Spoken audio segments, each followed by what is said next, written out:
He did it for him. You listen to them? Yeah. No. How's it going? See ya. How you doing? Doing good. You gonna say hey? Hey. Hi, I'm Kelton. What's your name? I'm a leader. Good to meet you. All right. Well, Nice it's just pool, me and man. him here today. You got a nice place. Appreciate Shoot, I wish I had a place Yeah, like this because one day. look at that pool like down We there. just bought it. Just bought it? Just bought it in February. It's beautiful. Appreciate it. Yeah, because Yeah, we just put that in when he went to yeah, right. because that's safe. You just put that pool in? Yeah. It's beautiful. Yeah. That's a lot of fun. How deep is it? That 5 rolling feet. in It's the only safe. because they're 7 and 5, so nothing too Yeah, 5 feet's plenty. deep. Yeah. It's just them, me, 2 kids, and the wife. That's it. Yeah.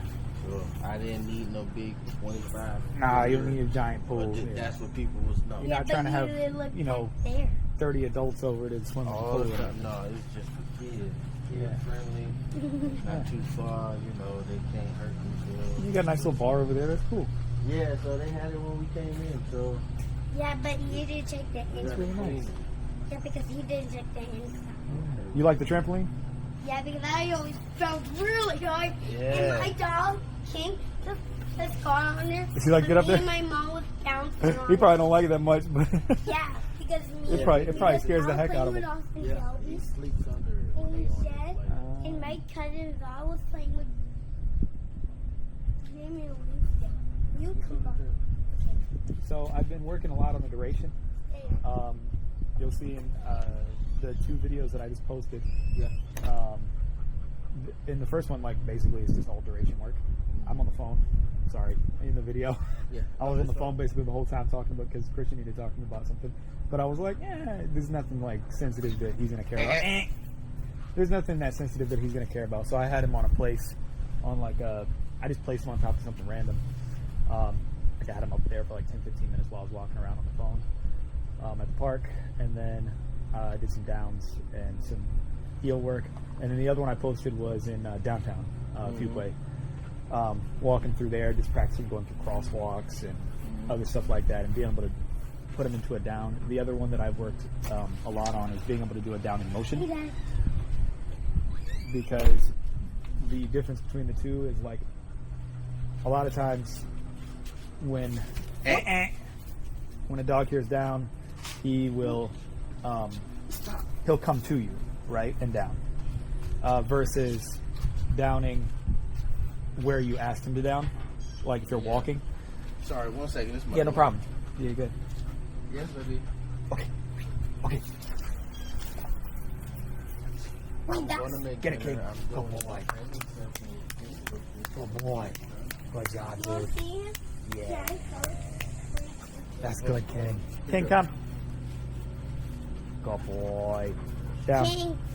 Good job.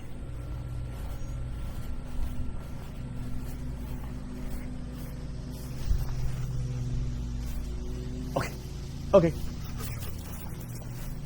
He loves tennis. Yeah, he loves playing ball. Yeah, because we just got Good boy, come on.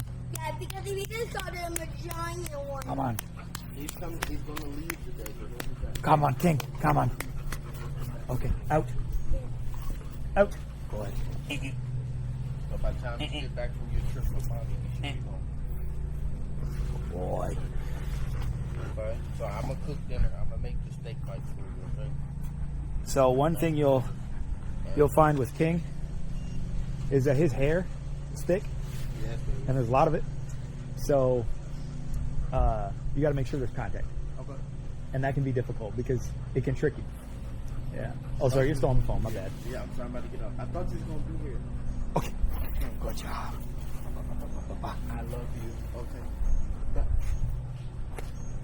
Bye. I'll talk to you later. Love you. How old's your daughter?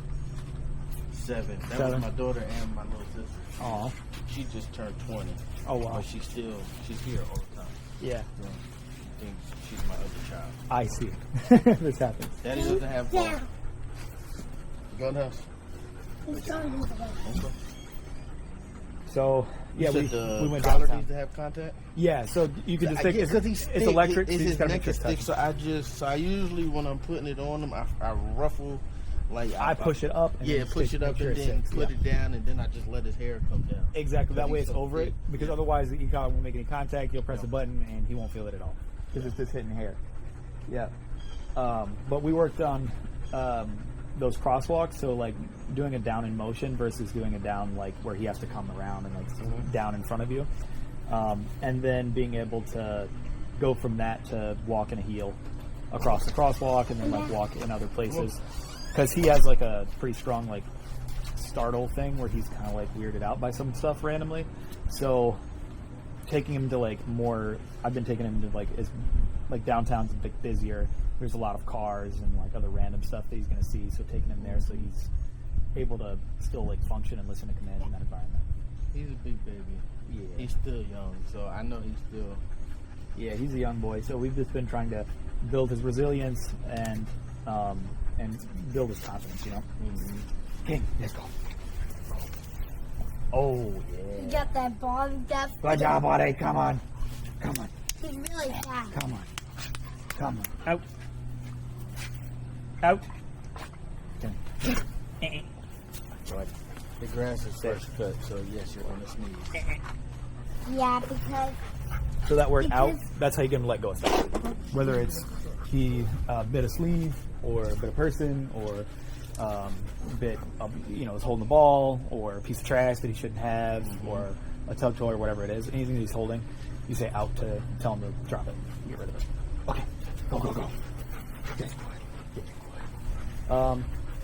Other than that, the major improvements since our last session have just been like more generally like building the resilience and taking him to new environments, and then okay. the other major one, He's not gonna do and then the other major Go one ahead, was baby. heel.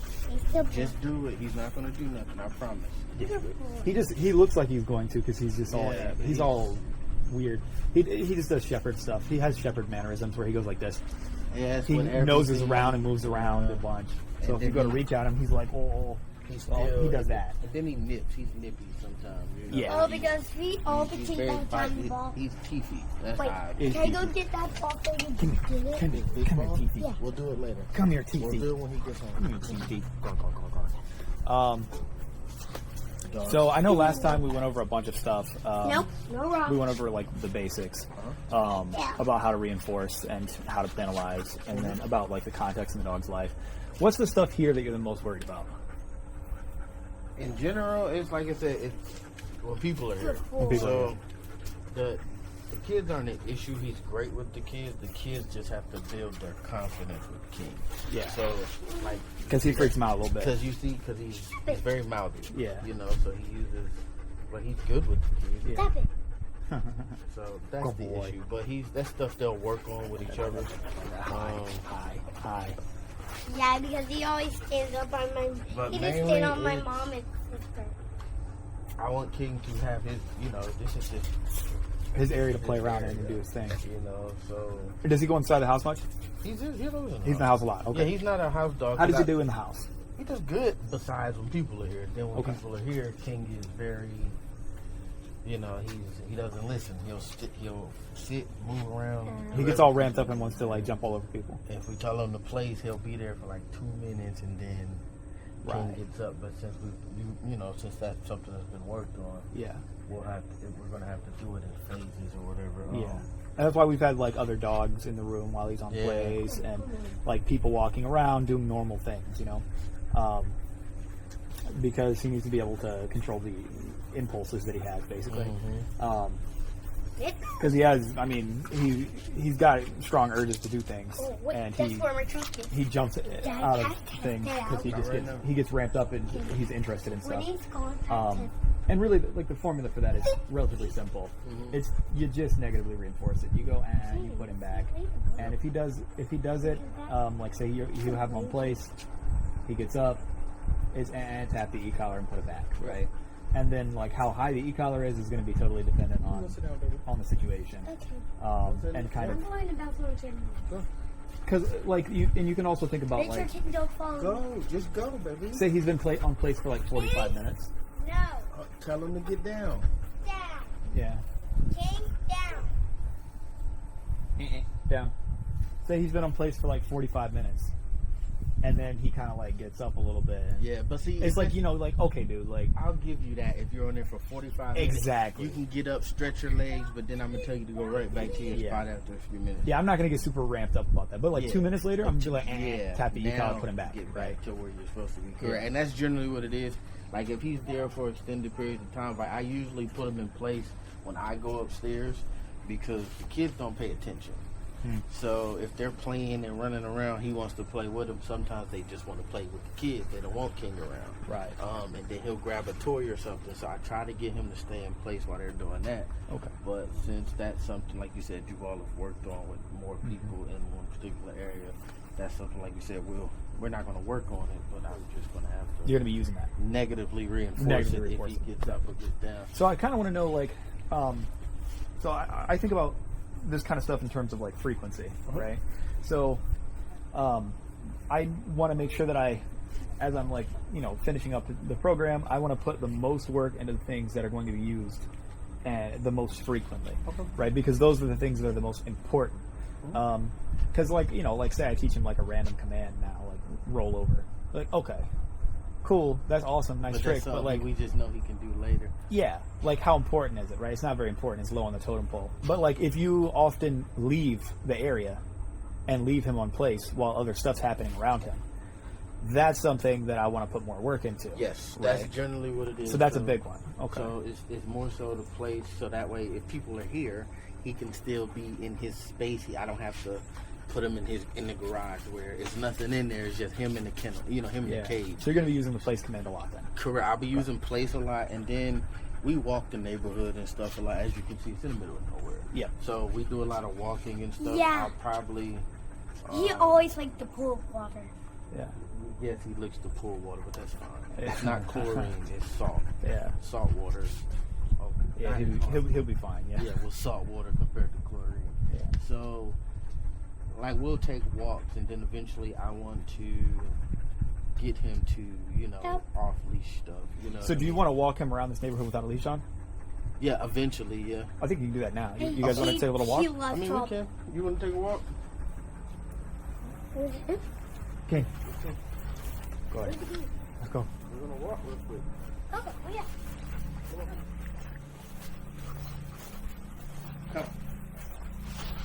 Yeah, so the walk is going to be primarily about three things. No, just 3 or 4 things, right? So one thing is going to be you have to have a solid recall. Next thing is you need to know how to use the recall and the let's go. He's going to the truck. Come on, baby. So the difference between the recall, which is come, and then the command let's go is important. So the difference between the two is, say we're walking like this. We're walking, and then I change direction. I go this way now. King, let's go. That's when you use let's go, right? You don't use come then. King, come. This is for come, right? So come is like come all the way back to me and stay in my like area now. So if he's sitting down, like laying down, just standing there looking at you, he obeyed the command, and then he's not supposed to leave after you say come until you say king. Okay. Now he's good to go. Right now he's free to go explore again. So the important thing is to not mix the two. So let's go is more so if I change directions. Yeah, or say he's like, okay, say we're walking and he's back there with that tree. He's sniffing the tree, and you're like getting ahead of him now, and you're like, you just want him to like move along. So you're like, king, let's go, come on. Right. That's what that's for. But what happens a lot of the time is people use them interchangeably. Yeah. People will use come like it's let's go. And that messes up the recall, King, right? Judge. Because if I go like this a bunch of times, you know, he's over there, and I'm like, okay, can come, and then he comes, but his come is, he goes by me, right? Gotcha. Like a let's go. Because if it's a let's go, he can walk right by me, it doesn't matter. Mm-hmm. And he can go do his thing. Like, let's go doesn't require him to come here. Mm-hmm. But then say you're in a scenario where, okay, like somebody else is walking their dog. King's like, ooh. King runs towards them. You don't want you to say come, and then he thinks, okay, come is the same as let's go now. And he comes to you and then circles right back around and leaves. Because let's go would be fine. You could do that. That would be lawful for him to do.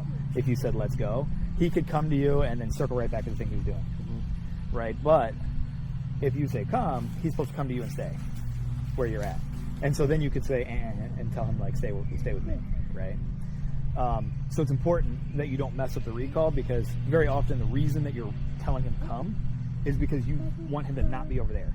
Correct. What he's doing something or going towards something he shouldn't be. And so you want to protect him and whatever else is going on up there, whether there's a person or a kid that you're making feel uncomfortable, and he comes to you and stays. You want to what? Yeah. King. King. Boy. So you don't want that to end up being the same as let's go. Okay. Right. So like here, what would you use? Come or let's go? Yeah, because we all go. go down. There you go. Exactly. Yeah. Which way do you want to go? We can go to the stop sign and back. Stop sign it back? Okay. This is a solid little walk. That's generally, if not the main walk, we'll probably do like 2 miles usually, like in the morning or evening. I try to walk them 2 to 3 times a day. King. Because I got free time. Come Yeah. on, baby. Leave them alone. Let them just walk. You ain't got to call them all the time. And so that's the other thing. Go to the house. You have different commands at your disposal. But I'm really hard. And so, say as an example, you can think of like an invisible bubble, and you decide how big that bubble is, right? So like, if you're okay with him going all the way up there, that's up to you, right? If you don't want him going that far, well then every time he goes that far, just tell him like, come, right? And so it's kind of up to you to decide how far you want him to go. Gotcha. Just like if you have a leash that's 6 foot. He would do that right there. Yeah, he would. Thank you, King. At least it's not too bad. It's a little soft, but imagine if it was just like a pool, just a puddle. He is spreading it though. That's not helpful. We have one of those. We got a lot of those. He likes to do it randomly. Yeah. You see, I'm a professional. I always got 4 or 5 of them with me. You know, it's my job. Part of my job is picking up dog poop. So.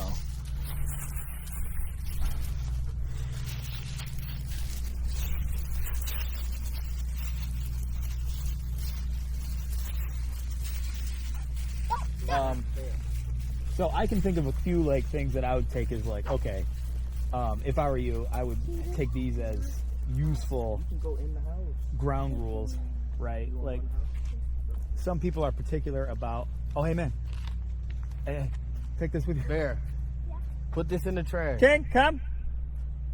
What? Put this in the trash, the black trash. Okay. Thank you. Outside. King, let's go. Come on. Boy. But yeah, so the other,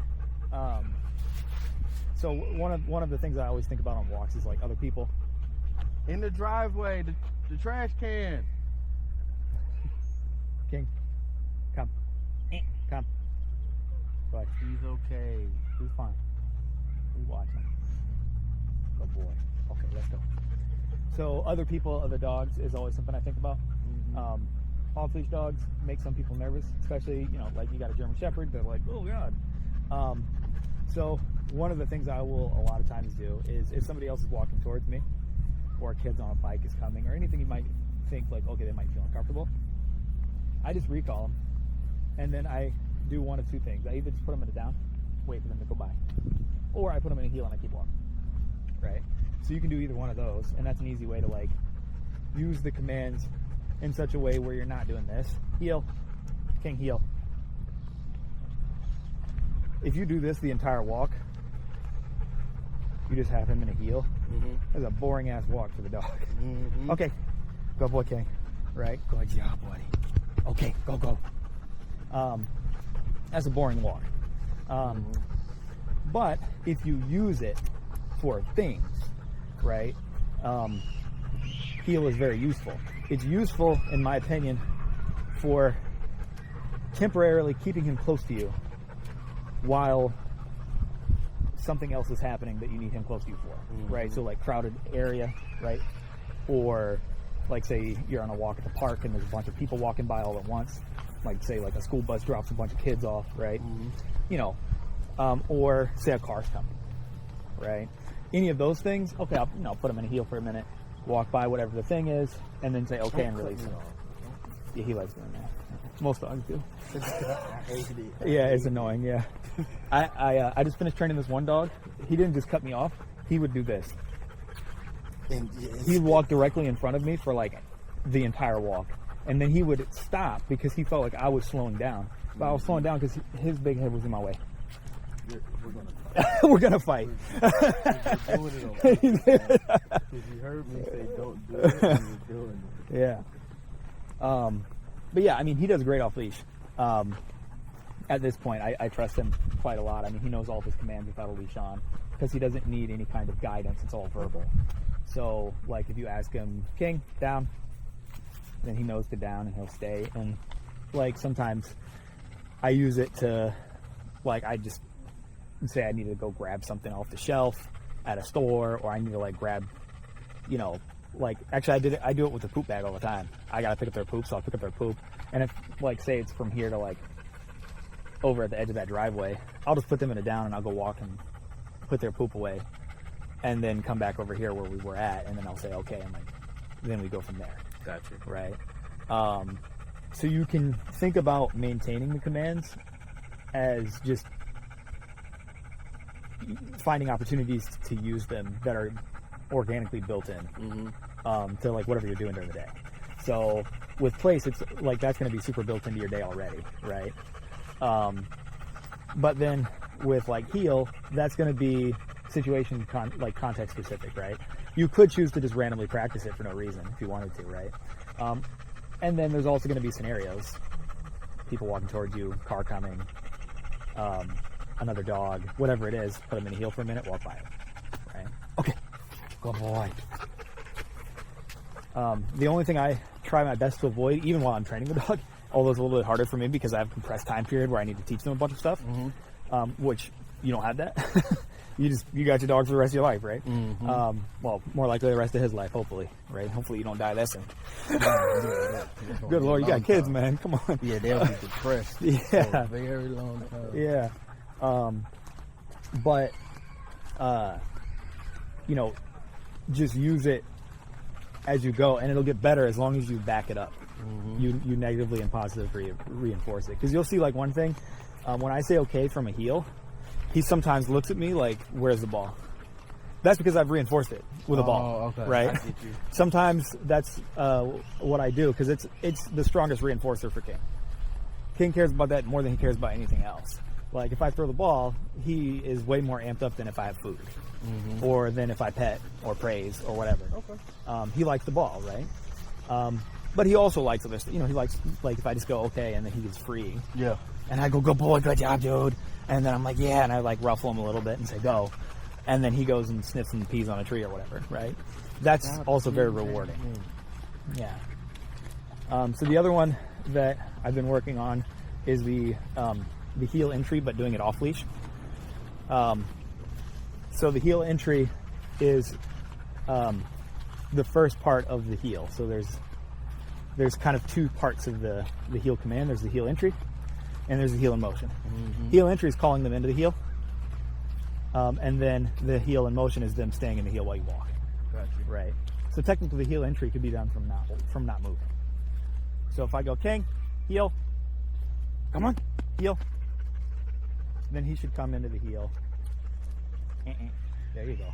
And then he should stay in the heel, and this is the heel in motion. And so then if I turn, he should stay in the heel. Like that. Okay, good boy. Right? And so that is also a good example of like, okay, you know, what do you do if he doesn't follow you in the turn in the heel? Say you're turning and walking somewhere else and he doesn't follow you. You do what I just did. You just go, negatively reinforce it.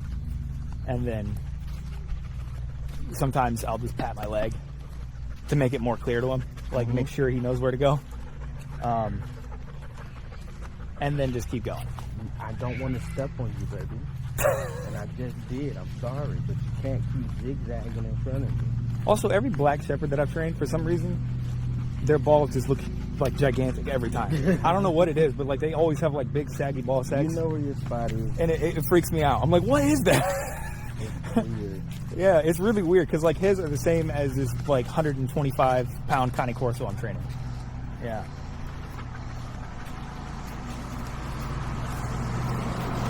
And so that's the other thing. Like, say a car's coming from behind, you can always just judge like where is he at and where is he going. Does he look like he's about to jump in front of the car? If not, then just keep walking. Yeah, but no, he can go on off-leash walks around here, no problem. He can go off-leash on an off-leash walk in the park, subject to legality, right? Yeah. Sometimes what I do, because like I like to walk my dog off-leash, because now that I can and have been able to for a long time, and I kind of put a leash on her as infrequently as possible. I just didn't normally have the e-collar on her. I have found that walking a dog off leash is so much easier for me that I don't like putting the leash on. It made me lazy with my dog. So there's kind of a real draw to that. But then the legality thing happens. So like one thing you can do that can make it easier if anybody says anything is just take like a really thin one like this. I got this one at Petco. Yeah, I got one of those. I got another little slip leash, little thick. Yeah, just get kind of like the thinnest little tiny leash that you want, and just put this on him and let him drag it around on a walk. Because then it's like this isn't like in his way that much, and it's not heavy, it's light. Or you can get one like this from like Pet Sense. Yep, that's the type I got right Yeah, you can just get like a little tiny one, and sometimes I'll get ones like this. I'll cut it and make it real short, so it's like 5 or 6 feet. Because then anybody says anything about your dog being off leash,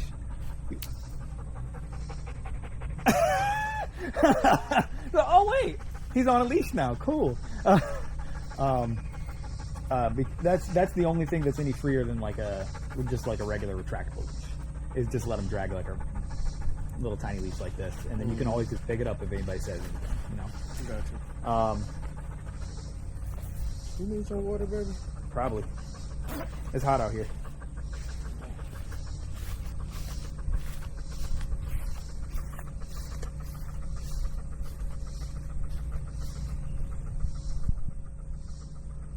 Good boy, King. Good boy, King. Come here. Come here. That's good, King. You smart dog, huh? You're a smart dog, huh? You smart doggy? You smart? Are you smart? Are you handsome? Hmm? That's good. You want some drinking from the hose, or you want it out the bowl? You want water? Come get it from the hose.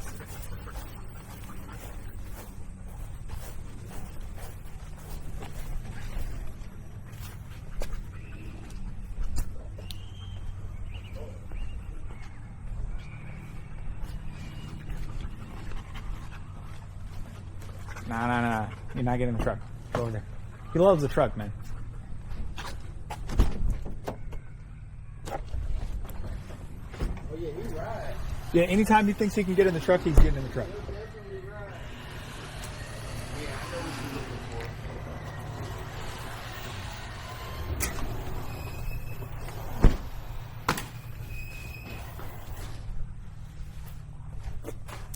And hit it from the move. Is this his spot? Yeah, I just cleaned everything, so I mean his fan, I got one of those stand-up AC units for him. Oh yeah. Well, hey, that's the only thing I got in my RV, so because the regular system don't work. So me and King in the same spot. And my RV is about as thick as this garage door. Oh, man. It'd be like that.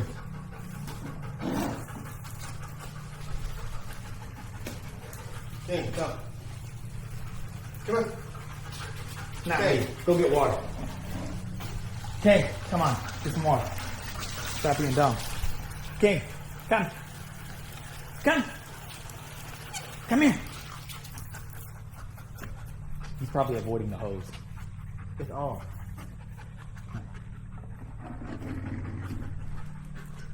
King, come here. Come here. King, come. Come on. Come.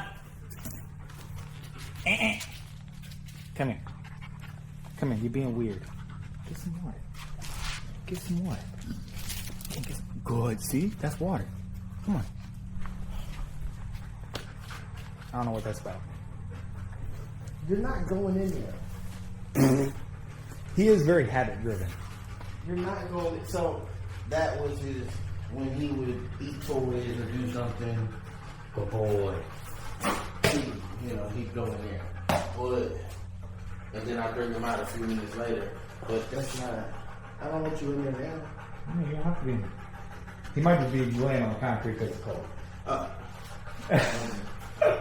not going to find him. You know what? Yeah.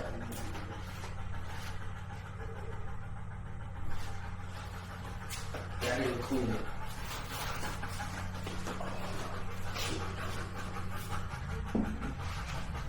Yeah, so then that kind of directs me on what to spend the rest of the time on that he's with us.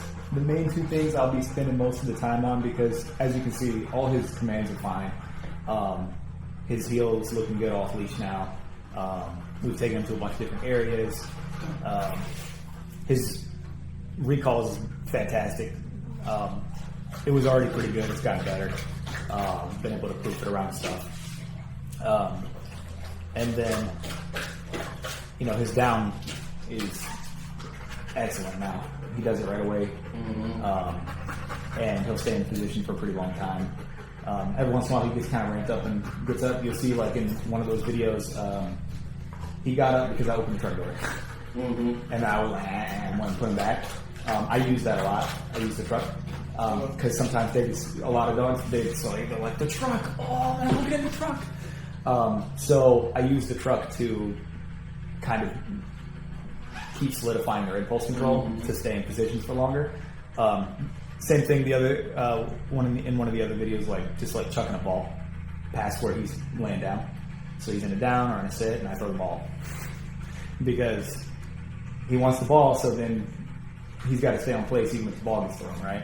So just trying to simulate as many kinds of different distractions. So I'll probably use the majority of the rest of the sessions that I do with him for two purposes. One purpose is to keep working on the defense, specifically putting a big display on and increasing his confidence, so that he can be a good deterrent on command. Because he'll already stop now if you ask him to stop. So if he gets reactive or barks or anything like that, he'll go out, and he'll stop. He'll chill out. And so now it's just continuing to increase his confidence so that he gets him back down. Because that's always the hardest part.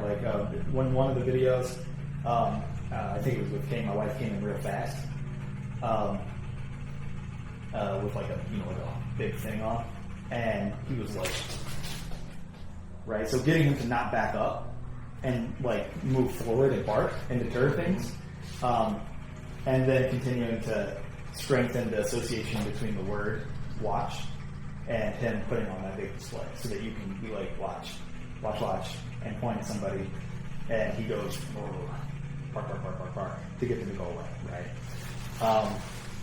So that's one, and then the other one is I'll be putting more time into place while I leave the room. Okay. I'll be spending a lot of time on that probably over the next few sessions because all of his public stuff is yeah. He's doing all that just fine. That makes sense. So the deterrent thing, that's what we talked about last session. Yes. That is the biggest thing because, like I said, it's not more so for me, it's the wife and kids. So if something happens or somebody suspicious is around and, that has to be said. She can tell them watch, Yes, and he can bark, and tell them to go away. Yeah. Yeah. So I think that paired with the other thing that's going to be used the most frequently, which is, because that's kind of like, okay, for situations where needed, be able to turn that switch on and get him to bark. And fortunately, there's some stuff already there that will help with that, which is if they are in that situation, they might feel afraid. King can feel that. That's good, right? Because I do my best to simulate, like, I try to like actually make myself feel like I'm fearful. I try to put off that same vibe, like I'm like doing that and trying to actually give off like So that way I'm terrified. Yeah. In that fear situation. Yeah, you feel somebody beside you scared, that's now your job to repel that thing. Yep. Yeah. So that's one, and then the other one that's going to be used like every day, it sounds like, is placed with duration while you're not in the room. I mean, and it's not even that because so I can show you where he's usually at. Yeah. When he places. Sure. King, come. Let's go, Mike. Come on. Come.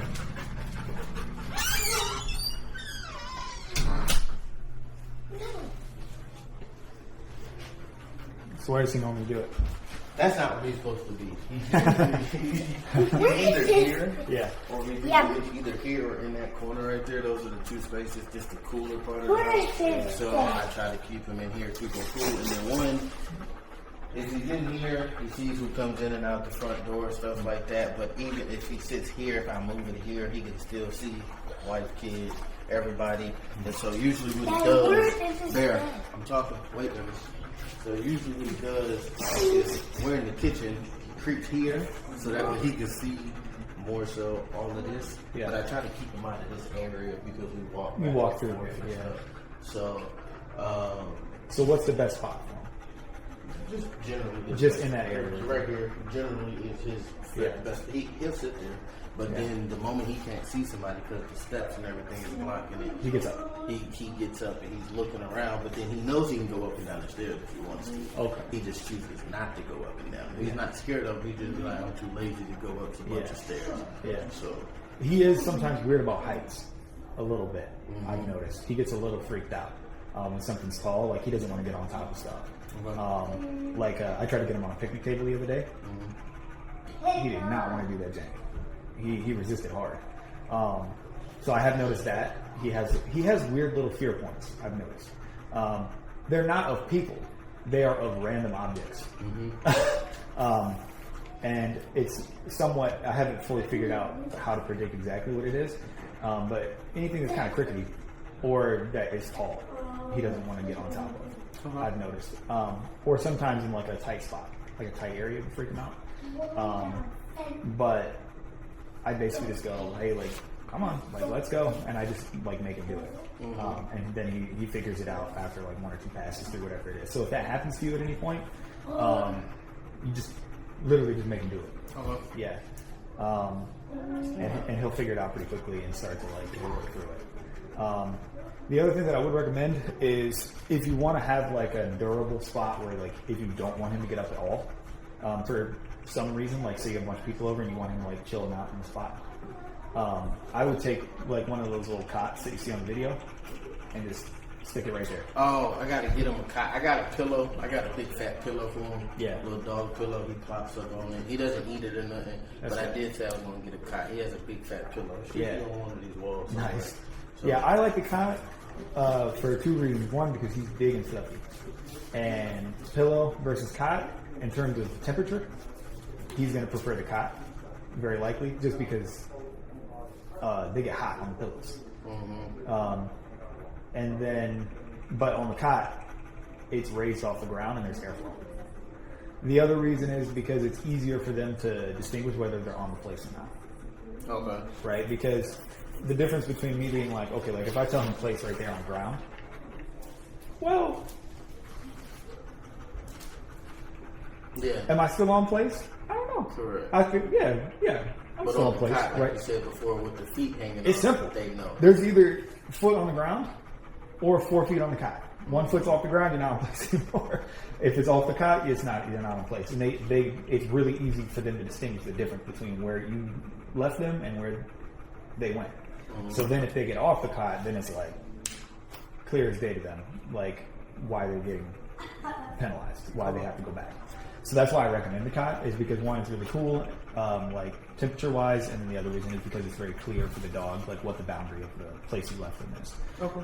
So then if you do need to like have him out of the way for a few hours or something like that, but you don't want to put him in his kennel in the garage, because that's, that sucks. That's usually the kennel is usually like at night. I mean, I got another kennel that's like an in-house, like little kennel that's in-house. Yeah. That's on the way. That cage is at night for right now because he gets his air and all of that stuff. But I just don't have nothing smaller. Like I said, I hate putting him in that thing because he's like, if I'm in there, I'm gonna pee and poop in there, and I don't want. Yeah, well, and that thing's so big that he doesn't have to worry about it being on him. Yeah. So he can just go to a corner, pee, poop, and then walk over to the other side and lay down.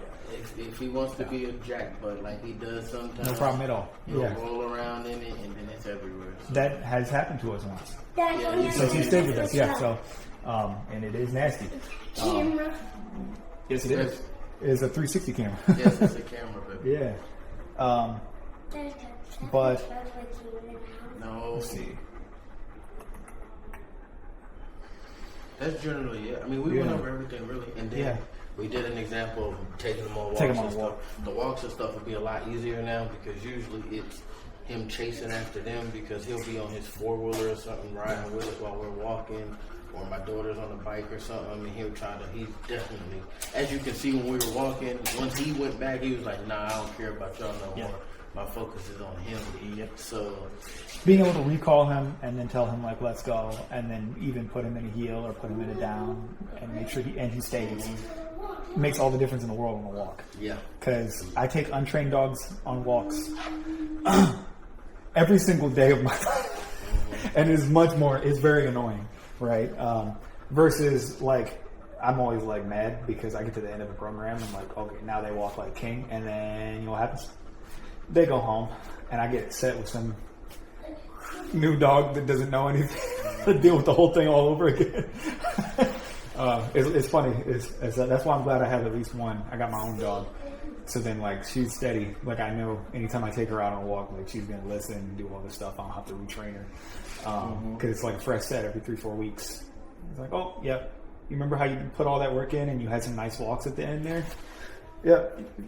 You're back to a bunch of crap walks now. Have fun. Yeah, definitely. But King's to the point now where it's like I take him on a walk. I'm just looking for like small improvements. Okay. Yeah. Like I said, I'm gonna get a cot before he comes home. Yeah. Good dog. Are you smart? Yes. Are you filthy? Definitely. Okay. Well, if you don't have questions, I don't have to take up more of your time. Nah, that's it for me, man. Okay. Everything, like we said, we did a demonstration of the walking show, and that we know that it's good to go. Yeah. So that's something that's very good to know long term. Yeah.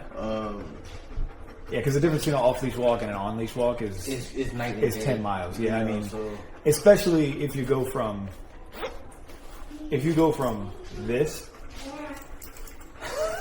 to an off-leash walk, they aren't even close. I hate when you do that. Stop licking my feet. Yeah, he likes to lick body parts, feet, socks, hands. Yeah.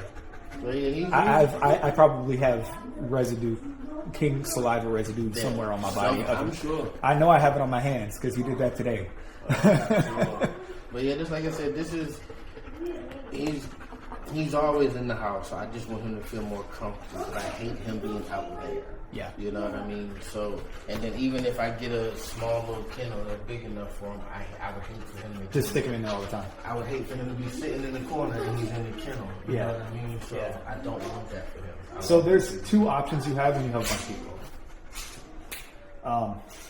that are not kennel, right? Because that's always the third option, right? You got the kennel. The other 2 options are you can just stick them on place if you really want him to just be completely out of the way and not have to worry about it at all. Or the other option is you can let him do what he's doing, right? And you can enforce calm liberty. So he's doing his thing, you're having fun with your friends, you know, you got people over, you guys are doing your thing, kids are playing with their toys and whatever. and all you have to do is, if he does something stupid, like go try to grab one of the kids' toys or jump on somebody or something like that, you just make a big deal. Yeah, and it might make you look like if you have friends that are like kind of sensitive about dogs. They're not sensitive about dogs. They might feel like you're being mean to your dog, and you just tell them, well, like, at least my dog's not in a crate. It's most of the people who come around, they're not like scared of dogs, or they're not very soft about him. They're just scared because he's huge. Yeah. You know, because he's a big boy. I'm like, but He's big and looks intimidating. But Yeah. that's the purpose of me buying him. Yeah. We know you're a big softie. Yeah. So, But, frankly, that's my preferred solution. I normally just let my dog do whatever she's doing. Yeah. And then if she does something boneheaded, I just tell her, and then I reinforce, I penalize her with some kind of punishment. And then I don't tell her to do anything after that. I don't put her on place or tell her to sit her down or anything. I don't give her any commands after or before. I just tell her to stop. So I just go, and then I either, if she has an e-collar on, tap the e-collar. If she doesn't have the e-collar on, just kind of like pop her, right? Just pop them in the snout or something like that, and make a big deal of it, like, I told you not to do that, and just be real mean to them. And then the good thing is what will happen then with that solution, that's always option A for me, because then it becomes hands-off and automatic, because they start learning what's lawful and what's not lawful. They learn to make good choices instead of you having to manage them with obedience. I'll fall asleep. Yeah. Are you sleepy, dude? And I'll always choose them making good choices over Yeah, because bending you and see obedience. what happened. I didn't give him no command in that when he came in the house. You see, he came in. He came in and he killed. Got straight to the spot. This usually, if I'm over here or doing something, he's moving, doing this. Like if that right there, Yeah. he'd probably try to get over there because the car is just moving. But now this is a completely. This is different much better car. for you. This Yeah. is much easier, much more manageable. Say that louder for the camera. Like you told it earlier when he told King to get down, King did it. You know, usually when the kids talk, he's like, "Nah, I just want to play with y'all."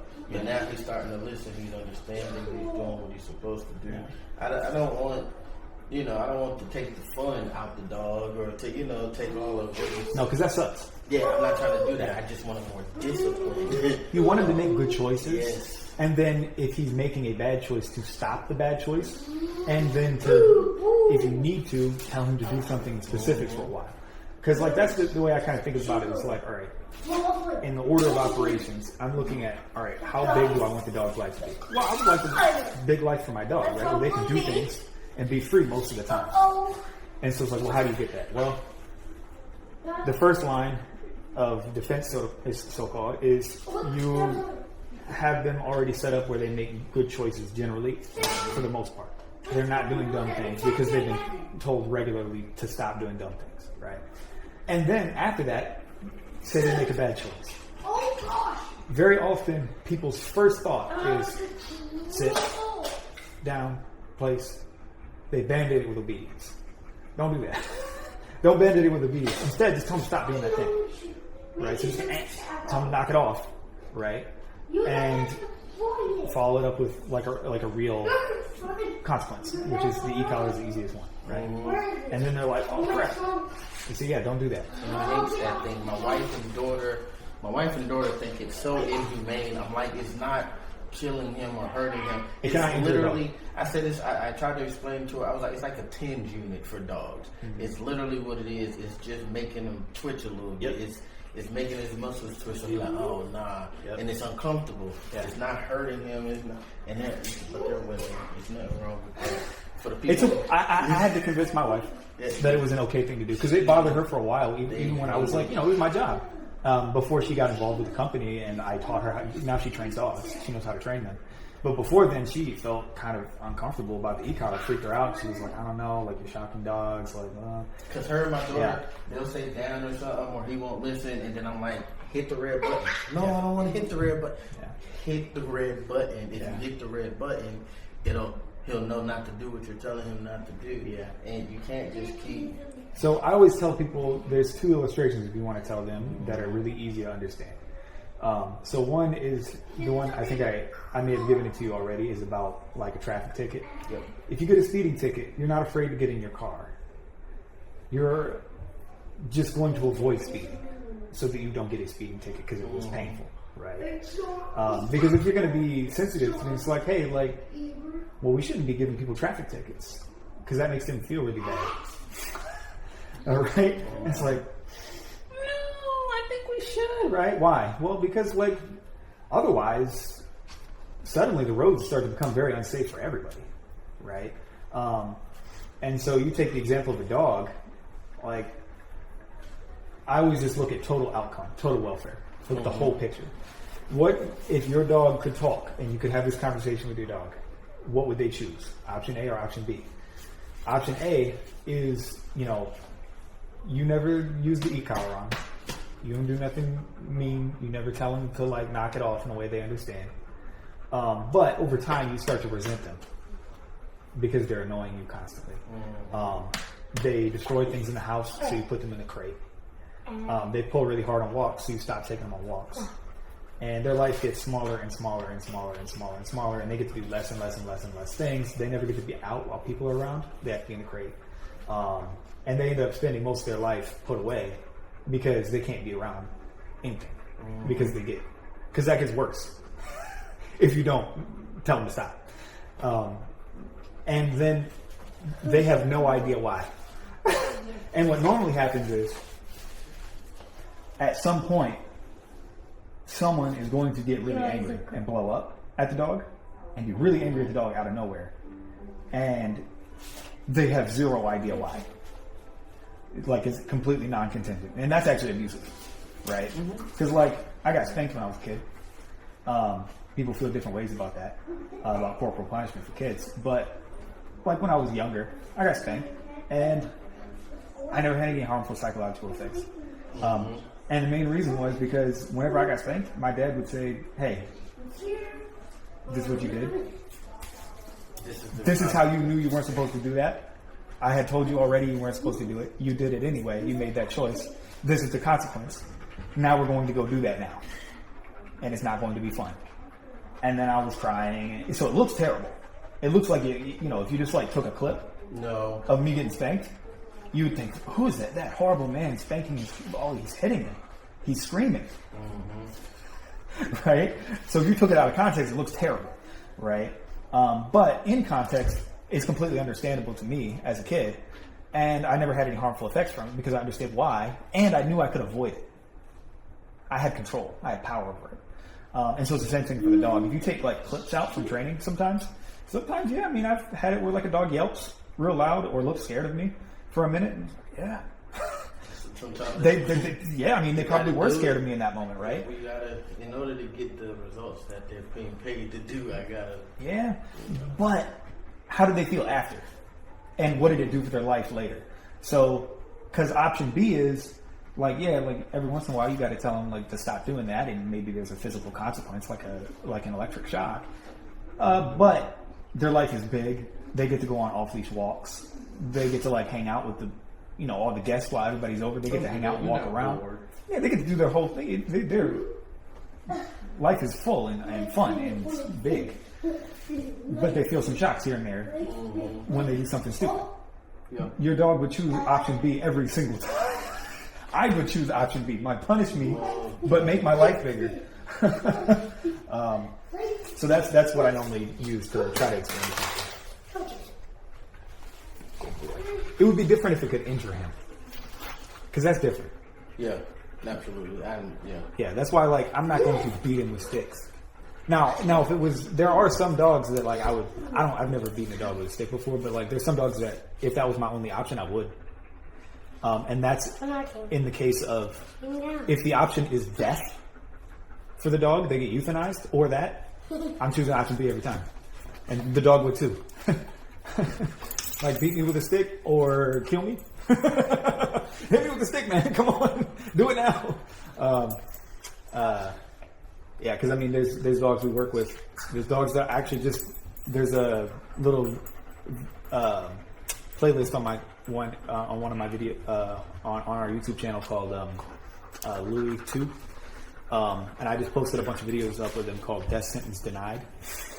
Because he did training with us, and then he put somebody in the ER. And so then animal control there after that. And so then it's a lot of times those cases, either they get euthanized or somebody punishes them right? And they get put in a place where that's going to happen consistently, and then they can live a life. Yeah. So, oh boy. But that's not the case with King, because he's not exactly trying to bite people. No. He's pretty happy to see people for the most part. Oh boy. Stop spinning. All right. Well, unless you got any other questions, we're good. No, I'm good, Cal. Okay. I am. I'm good. I appreciate you. King, come. Finally. We're not going in the crate. Come on, dude. Let's go. No. King. Come. There you go. Come on. Let's go. Good boy. King, come. You're so confused right now. Come. Down. He said, what is happening? You're so confused between being home. Leave it. I don't want to get my head on. It's about to rain. You see his face? He goes like, Time it rain. In like a few minutes, it's coming, baby. now, he does this dumb thing. Let's see if he does it. Okay. Oh, he didn't do it. Yay! He has a stupid habit sometimes of instead now of just he going knows how to around get in and getting out. in, he goes under the door. Were you having problems? Well, I had to pick his big ass up. Every time. You know how hard it is to pick that big guy up and put him in that? I do. Unfortunately, I will tell you I do. I do because we have had dogs that. Okay, I had this one dog. He was an English Mastiff, so he weighed right around 200 pounds. He was like somewhere between 190 and 200. Barry, go in the house. And he couldn't get in my truck. Close the door. And because he couldn't get in my truck, Yeah. I had to pick him up and get him in the truck. And it drove me bananas. Yeah, his vet's right around the corner. Yeah. And we were going to his vet appointment, and he was just like, no. Like, any other time, you'd be so adamant to jump in here, but today you must have known we were going. He was just like, nah. Yeah. And so I'm sitting there trying to get him, and he's flailing. And then now if I just got to open the door and he jumping in, oh, yeah, we good to go. Yeah. No, that's what he does now. He just, because he never resisted me super hard, but for the first few times we went out, he would put his paws up there and just kind of look at me and not know what to do. But what I started doing, what I always do with the dogs is instead of, unless they really can't do it, because I have had some really like obese dogs that I've worked with that just like they actually couldn't get in the truck, which was sad. But like he can get in the truck, he could jump over the truck, like he could jump into the back. So that's not the issue. He just didn't think he could do it or didn't feel like doing it. So instead of boosting them up from their back, I just pull forward on the collar. So then they're like, oh, what do I do? And then they end up getting in there themselves. And then they start going like, I'm going to avoid that because that's uncomfortable. I'm just going to jump in there myself. So. I got you. Yep. I appreciate you. I appreciate you too, man. We'll see you again soon. Yep. Friday, I think, right? Should be, yes. Yeah. All right. That sounds good. Hold on one second. I appreciate you, Cal, and I'll see y'all Friday. Appreciate you. See you on Friday, man. Go, boy. You're coming home soon.